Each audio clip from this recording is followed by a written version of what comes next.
Ana Amanchukwu. Hello, I'm here to speak on behalf of our younger children and their academics. This book, It Feels Good to Be Yourself, which has an oxymoronic title based on its content, can be found in 26 elementary schools. It is geared towards K2, and as Macmillan Publisher says, it basically is geared toward ages 4 through 8. It introduces 4 different characters with different gender identities.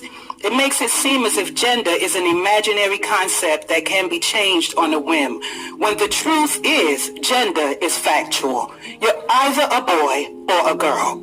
And gender identity, what you see yourself as, that's imaginary.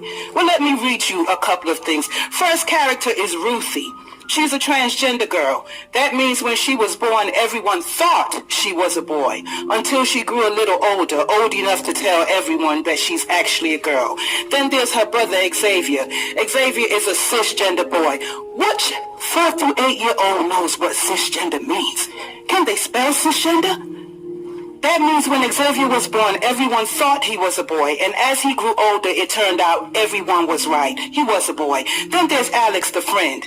Alex is both a boy and a girl. Then there's JJ. JJ is neither a boy nor a girl. Ever since JJ was very little, they never felt exactly like a boy or girl. They just felt like themselves. This is JJ's gender identity. Some kids feel like girls. Some kids feel like boys. Some kids feel like a little bit of both. Part boy, part girl. Reminds me of that old commercial. Sometimes you feel like a nut, sometimes you don't. Is that okay? Some kids don't feel exactly like a boy or a girl. They feel like neither.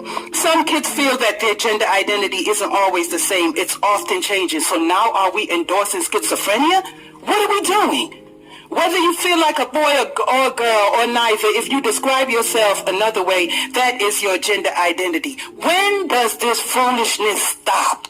When you shroud lunacy, insanity, or fallacy in colorful words and pictures to be read to young children, you have created an unsafe environment, since we're talking about safe environment, right?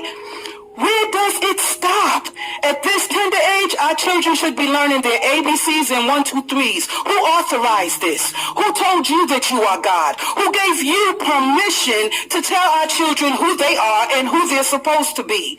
This is intentional and evil at its core. Get back to what you were elected to do and formally educate our children, not indoctrinate them with left-wing ideologies under the guise of providing a safe and welcoming space. Hear us clearly. We will not surrender our children. Leave our children alone.